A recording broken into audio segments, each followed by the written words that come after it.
Hallelujah.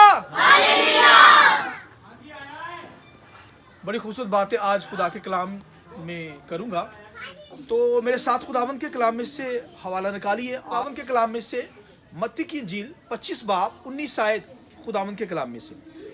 खुदावंद के कलाम में यूं लिखा है, बड़ी मुद्दत के बाद उन नौकरों का मालिक आया और उनसे हिसाब लेने लगा। जिसको 5 तोड़े मिले थे वो 5 तोड़े और ले आया और कहा, ऐ खुदावंद, तूने 5 तोड़े मुझे सुपुर्द किए थे, देख मैंने 5 तोड़े और कमाए। 21वीं आयत। उसके मालिक ने उससे कहा, ए अच्छे और ध्यानदार नौकर, शाबाश, तू थोड़े में ध्यानदार रहा, मैं तुझे बहुत चीज़ों का मुख्तार बनाऊंगा। अपने मालिक की खुशी में शरीक हो। और जिसको वो तोड़े मिले, 2 तोड़े मिले थे, उसने भी पास आकर कहा, ए खुदावंद, तूने 2 तोड़े मुझे सुपुर्द किए थे, देख मैंने 2 तोड़े और कमाए। उसके मालिक ने उससे कहा, ए अच्छे और ध्यानदार नौकर, शाबाश, तू थोड़े में ध्यानदार रहा, मैं तुझे बहुत चीज़ों का मुख्तार बनाऊंगा। अपने मालिक की खुशी में शरीक हो। और जिसको 1 तोड़ा मिला था वो भी पास आकर कहने लगा, ए खुदावंद, मैं तुझे जानता था कि तू सख्त आदमी है और जहां नहीं बोया वहां से काटता है और जहां नहीं बखेरा वहां से जमा करता है। 25वीं आयत सुनिए। बस मैं डरा और जाकर तोड़ा जमीन में छुपा दिया, देख जो तेरा है वो मौजूद है। और उसके मालिक ने जवाब में उससे कहा, ए शरीर और सुस्त नौकर, तू जानता था कि जहां मैंने नहीं बोया वहां से काटता हूं और जहां मैंने नहीं बखेरा वहां से जमा करता हूं। बस तुझे लाजम ना था कि मेरा रुपया साहूकारों को देता, तो मैं आकर अपना माल सूद समेत लेता। बस इससे वो तोड़ा ले लो और जिसके पास 10 तोड़े हैं उसे दे दो, क्योंकि जिसके पास है उसे दिया जाएगा और जिसके पास ज़्यादा और उसके पास ज़्यादा हो जाएगा, मगर जिसके पास नहीं है उससे वो भी जो उसके पास है ले लिया जाएगा। और इस निकम्मे नौकर को बाहर अंधेरे में डाल दो, वहां रोना और दांत पीसना होगा। खुदावंद के पाक कलाम के पढ़े सुने जाने पर खुदावंद की बरकत हो। शुक्रिया साहब, बैठ जाइए।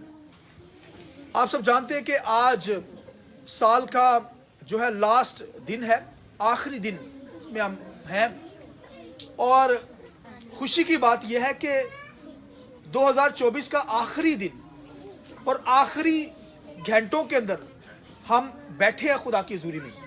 और जब अगला दिन निकलेगा तो हम कल भी आकर यहाँ पर क्या करेंगे, 2025 जो होगा उसके अंदर भी हम खुदावंद की प्रशंसा कर रहे होंगे। आमीन। ये खुशकिस्मती की बात है। बहुत सारे ऐसे लोग दुनिया के अंदर हैं जिनके नसीब में ये दिन देखने को नसीब ही नहीं हुआ। और 2024 का जो साल था उसके अंदर बेशुमार ऐसे लोग हैं जो आज उन्होंने टारगेट लिए होंगे अपनी फैमिली के बारे में, अपने कारोबार के बारे में। और बेशुमार ऐसे ईमानदार लोग हैं जिन्होंने अपनी फैमिली के ताल्लुक से सोचा होगा। और 2024 के अंदर शायद आपकी ज़िंदगी के अंदर कुछ कमियां कमज़ोरी थी, कुछ दुख थे और कुछ ऐसे काम जो आप करना चाहते थे 2024 के अंदर आप नहीं कर पाए। लेकिन याद रखिए, खुदा ने, मेरा ईमान है कि 2025 का साल भी आपको दे दिया है। आमीन। लिहाजा 2024 के अंदर जो काम आप नहीं कर पाए, 2025 के अंदर खुदा आपको तौफीक दे ताकि आप उसे कंप्लीट कर सके। आमीन। लिहाजा खुदावंद की शुक्रगुजारी करनी कि सारा साल 2024 का सारा साल 365 दिन, घंटे, महीने सब खुदा ने आपको दिए। हो सकता है आपकी जिंदगी में दुख रहा हो सकता है आपकी जिंदगी में बीमारी रही हो सकता है कि आपकी जिंदगी में कमजोरी आई हो सकता है कि आपकी जिंदगी में बीमारी आई हो, लेकिन खुदावन ने आपको सेव किया। आमीन। और 2024 के अंदर खुदा ने आपको केयर की, आपकी हिफाजत की और आपको बचा के रखा। और तभी तो आप शुक्रगुजारी करने के लिए यहाँ आए हुए हैं। खुदावन की हर नेमत के लिए हमें शुक्रगुजारी करनी आज रात। और खुदा ने आपको 2024 के अंदर जितनी नेमतें दी, तंदुरुस्ती दी, सेहत दी, कमजोरी थी, जैसे भी हालात थे, खुदावंद हमें सिखाता है कि हमें हर हालत में क्या करनी, खुदावंद की शुक्रगुजारी करनी है। तो शुक्रगुजारी जो है लिखा है ईमानदारों को शिवा है, ईमानदारों का शिवा। ईमानदारों को जो शुक्रगुजारी ही करनी है खुदावंद की। अनगिनत नेमतें खुदा ने दी और खुदावंद ने बेशुमार से लोगों को बच्चे दिए होंगे और बहुत सारे लोगों की शादियां हुई 2024 के अंदर, औलाद खुदा ने दी। और फिर पेरेंट्स जो थे बच्चों के ताल्लुक से सोच सकते हैं कि बच्चे माँ बाप के साथ कैसे चले। बच्चों को सोचना चाहिए कि माँ बाप के साथ कैसे चले और माँ बाप बच्चों को कैसे लेकर चले। लिहाजा खुदावंद के कलाम लिखा है औलाद खुदावंद की तरफ से मिरास और पेट का फल उसी की तरफ से अजर है। तो खुदावंद उसी को देता है जो खुदावंद से डरता है। तो बच्चे भी सोचे कि एग्जाम के अंदर, पढ़ाई के अंदर किस तरह चले, क्या अच्छी पढ़ाई की या नहीं की, निकम्मे ही रहे। और बच्चे स्टूडेंट सोच सकते हैं, इस पर गौर करें, वॉच करें। आज रात उनके लिए मौका है। आज इस इबादत के अंदर आपको वॉच करना पड़ेगा कि किस तरह आपकी लाइफ थी, रूहानी तौर पर किस लेवल पर थे आप। और अब 2025 के अंदर आपका लेवल बढ़ना चाहिए, क्योंकि खुदावन हमारी जिंदगी में फल ढूंढता है और थोड़ा सा फल नहीं, लिखा है बहुत सारा फल खुदा हमारी जिंदगी में देखना चाहता है। आमीन। लिहाजा यहाँ पर एक स्टोरी मिलती है हमें खुदावंद के कलाम में। खुदा हमें टैलेंट देता है, हमें तोड़े देता है। तोड़े इंग्लिश में इसे टैलेंट कहते हैं। खुदा जो है हमें क्या करता है, हमें टैलेंट देता है, हमें कुछ ना कुछ देता है। फिर खुदा हमारी वफादारी देखता है उसमें। और खुदावंद के कलाम में लिखा है, एक तमसील के जरिए से खुदा कलाम के जरिए से समझाता है। खुदावंद के कलाम लिखा है, एक शख्स था, एक मुद्दत के लिए वो बाहर चला गया और बाहर जाने से पहले उसने क्या किया, अपने नौकरों को क्या किए, तोड़े दिए। एक को कितने तोड़े दिए? 5 तोड़े दिए। पहले को कितने दिए? 5। दूसरे को कितने दिए? 2। दूसरे को कितने दिए? 2। और तीसरे को कितने दिए? 1। पहले को 5, दूसरे को 2, तीसरे को 1 तोड़ा दिया। और खुदावंद के कलाम के अंदर लिखा है कि वो जो मालिक था एक अरसे के बाद, मुद्दत के बाद दोबारा जब आया तो फिर अपने नौकरों से हिसाब लेने लगा। नौकरों से क्या करने लगा? हिसाब लेने लगा। बाइबल में लिखा है कि जब वो हिसाब ले रहा था तो 10वां जो जिसके पास 5 थे उसने कहा है, मालिक तूने मुझे 5 दिए, मैंने 10 कमाए, ये ले 10, यानी 5 मैंने कमाए, 5 और ले। उसका मालिक खुश हो गया। उसने कहा शाबाश। उसे क्या कहा? उसे तू अच्छा नौकर है। और ये शाबाश लेना जो है बड़ी बात है। आज अपने गौर करना है कि 2024 के साल के अंदर क्या आपने कोई ऐसा काम किया जो टैलेंट खुदा ने दिया, जो तोड़े दिए हैं, खुदा ने आज आपको शाबाश कहा है या नहीं कहा? ये आपने आज गौर करना है। इस बात पे गौर करना है कि क्या शाबाश मिली या सजा मिली है। लिखा है दूसरा आया, दूसरे से मालिक ने कहा, हाँ भी जो मैंने दिया वो किधर है? तो उसने कहा, मालिक तूने मुझे 2 दिए, ये ले 2 अपने, 2 और ले, मैंने ये क्या किया इसके साथ कमाया। मालिक क्या कहता है? ए शाबाश नौकर, गुड।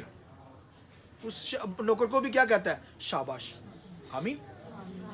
तो शाबाश लेना बड़ी बात है खुदावंद की नजर में। दुनिया के काम तो हम करते हैं, दुनिया के अंदर जब आपको कोई शाबाश देता है आप बड़े खुश हो जाते हैं। तो भाई जो आसमानों का खुदा है, जब वो शाबाश हमें देगा तो कितनी शादमानी, खुशी हमारी जिंदगी में भर जाएगी। आमीन। तो खुदावंद के कलाम में लिखा है, जब तीसरा आया तो तीसरा से हिसाब लेने लगा मालिक। तो उसने क्या कहा? ए मालिक मैं डरा तुझसे, तू बड़ा सख्त आदमी है, लिहाजा मैं डर के मैंने क्या किया, वो तोड़ा जो तूने मुझे दिया मैंने जमीन में दफन कर दिया, और अब मैं निकाल के लाया हूं, जो तेरा है वो तेरा ले ले अपना।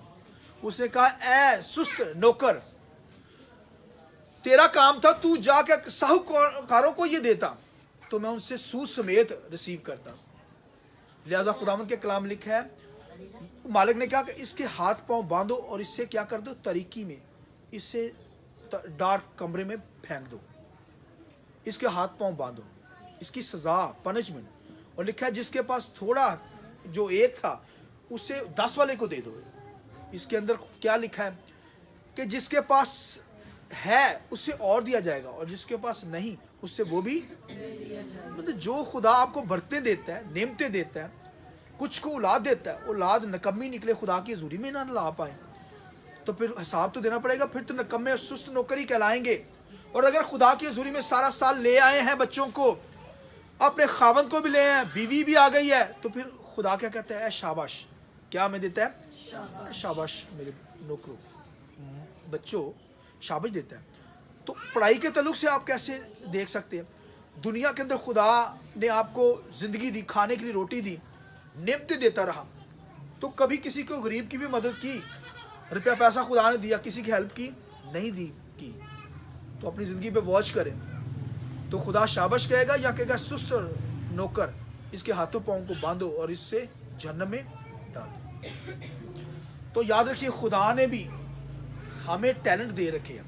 खुदा ने भी हमें क्या दे रखे हैं? टैलेंट। और यहाँ पर क्या लफ्ज़ बोला लिखा गया है? क्या दिए थे? तोड़े दिए। तोड़े दिए। खुदा हमें तोड़े देता है और फिर खुदा हिसाब मांगता है। ये हिसाब देना पड़ेगा हमें।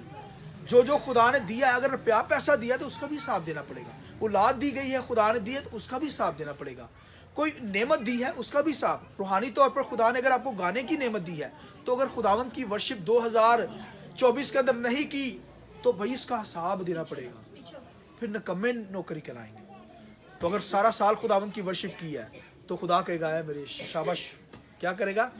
शाबाश। अगर खुदावंद की प्रस्तुत आपने सारा साल की है, मैंने सारा साल क्या किया? कलाम सुनाया। आमीन। आपने बैठकर क्या किया है? आपने बैठकर खुदा का कलाम सुना है। इसका मतलब है खुदा आपको भी शाबाश कर रहा है, दे रहा है। और साल के आखिरी दिन के अंदर भी आप खुदावंद की क्या कर रहे हैं? प्रस्तुत कर रहे हैं। बेशुमार से लोग चर्च में आते हैं, वो यहाँ नहीं पहुंचे, आज शुक्रगुजारी नहीं करने, अभी तक घर में फोन उन्होंने पकड़ा होगा, टीवी के ऊपर बैठे होंगे, लेकिन खुदा की हजूरी में नहीं आए। खुदा की हजूरी में नहीं आए। उनको हिसाब देना पड़ेगा। खुदा उनके लिए क्या लफ्ज बोलता है?